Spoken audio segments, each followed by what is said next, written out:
Negotiating salary and benefits can be a tricky thing, even for the most seasoned professional. So trying to do it for your first job offer can seem downright daunting. So let's go over some key things to prepare for this most important discussion. When should you talk about benefits and salary? First, you need to think about when you should talk about salary and benefits in a job interview. And the answer is simple. You don't discuss salary and benefits until the company makes you a job offer.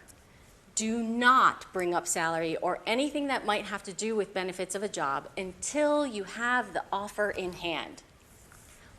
Why? Because you don't want to say anything that could endanger your prospects of actually getting that job offer. For example, one concern people have in regards to a job is work-life balance, which would involve things like work schedule flexibility, like coming in earlier so that you can leave later, or working longer hours 4 days a week so that you can take off every other Friday, or just being able to work from home on a regular basis. Those are considered perks and therefore are a part of the benefits, albeit atypical benefits of a job. Those kinds of things are important for you to know about before you decide to take the job. But you don't want to ask about those things until you have the job offer in hand, because the hiring manager may interpret your asking questions about work-life balance or flexible work schedules as you are not being willing to work hard. Instead, you should ask some indirect questions like, what's the culture like in this company? Or what's a typical workday like? Or if you ask too many questions about healthcare benefits, they might worry that you might be sick all the time. So you save those conversations for when you have the offer in hand. Sometimes, though, the employer will ask you about what you're looking for in salary and benefits. In particular, it's not uncommon for you to be asked about what kind of salary you are expecting. So they might ask, what salary are you looking for? Or what salary do you hope to make? The best strategy for answering this question is to answer with another question and turn it back to them by asking something like, what is the range in salary for this position? Usually, the interviewer will answer with some kind of range, and you will respond as to whether or not that range is acceptable. Which brings me to another major point. Do your homework. Before you get to that point, you need to do your homework and have conducted in-depth research on the benefits and salary of a position at that company. Websites like Glassdoor, for example, or the Fairy Godboss, ask employees to report salary levels for different positions at different companies. You will want to search for average salary for the position title generally you are interviewing for, and specifically for that specific company with whom you are interviewing. When you're conducting your research, make sure you look for and note any other interesting benefits that the company provides, like moving expenses, on-site workout facilities, or childcare, or on-site free parking. When it's time for you to discuss salary and benefits, after you've gotten the job offer, choose your words carefully. For example, instead of using words like, how much money will you be making, ask about compensation. Compensation, though, encompasses the expenses of all the different benefits the company provides you. So be sure you understand the breakdown of that compensation package and what it includes and does not include. Benefits include retirement contributions, life insurance, company health care expenses, which may include prescription drug coverage, vision, and/or dental. Vacation time and sick time are also typical aspects of a compensation package. Compensation can also include things like bonus potential. If you get a job that has a sales component, you may have commission as a part of your salary compensation. Make sure you understand all the different nuances of your compensation package. When you get the offer, express appreciation and excitement. Then ask for the offer in writing. Usually, when you get a job offer, you get it verbally, over the phone. Be sure to express your appreciation and excitement about the job. Thank them and convey how excited you are about working at that company. And before you accept the offer, you want to fully understand what you will be saying yes to. I strongly recommend you ask for the offer in writing. A written job offer will give you the name of the position, start date, salary, and details about the benefits. Also ask when they would like for an answer. Don't be afraid to ask for 24 hours to consider the details. Should you negotiate?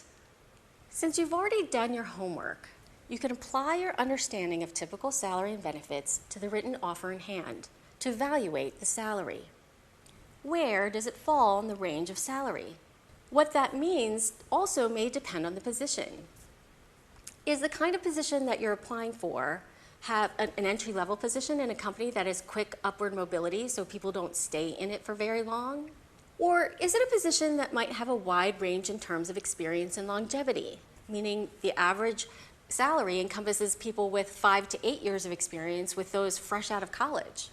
If it's the former, then I might suggest using the average as your guidepost.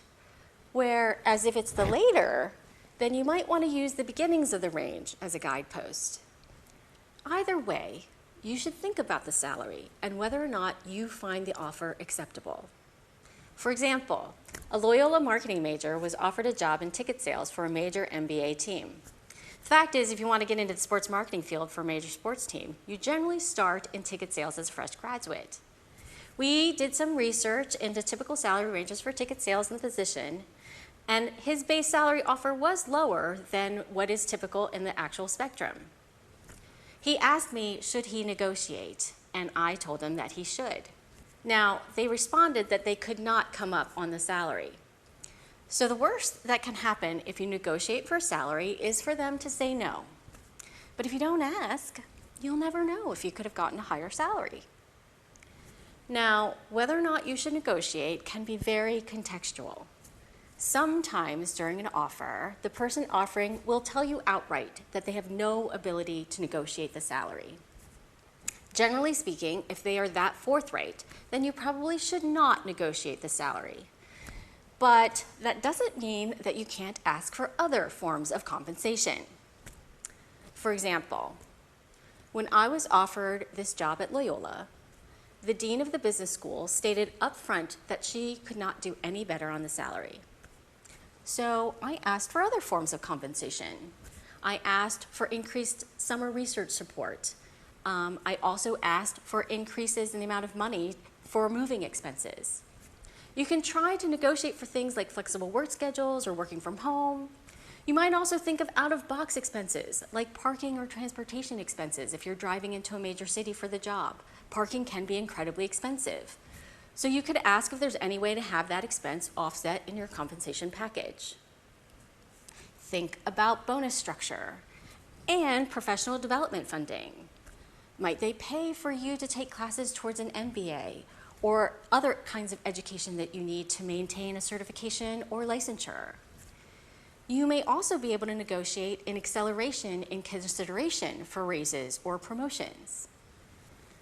Negotiation tips and tricks.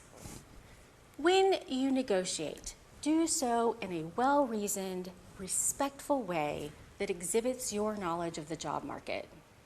So make sure your counteroffer is within the realm of reality. Asking for ridiculous high amounts of money, especially if you have little to no experience, may turn them off. So base it in reality and be respectful. Remember, even if they give in to your ask for more money, you have to work with these people. So don't make this an adversarial situation.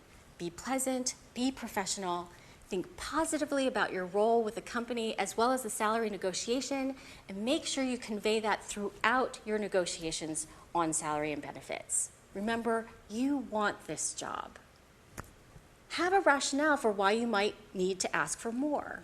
Are you commuting a significant distance that might encompass lots of mileage, tolls, parking, or transit fees?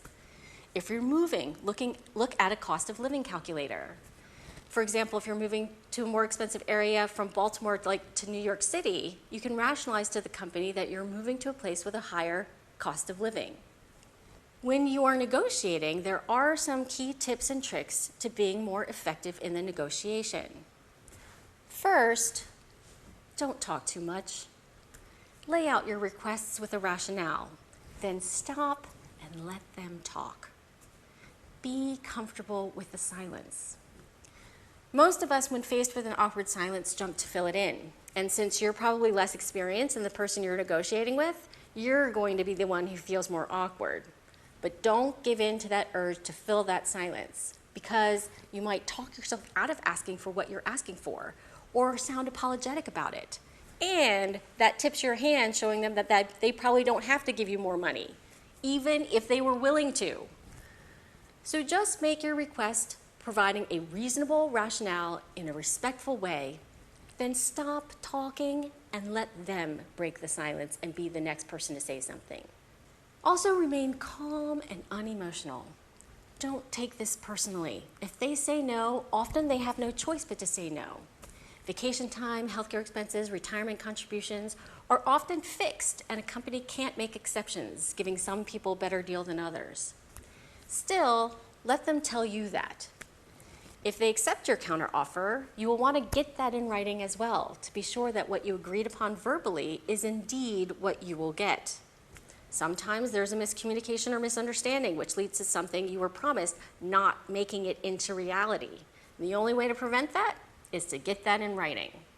So, now you've countered their offer. They've returned with what they can and cannot do in response to your requests. Now you need to consider whether or not you take the offer. Ask them for some time to think about the offer. They should be willing to give you at least 24 hours to consider.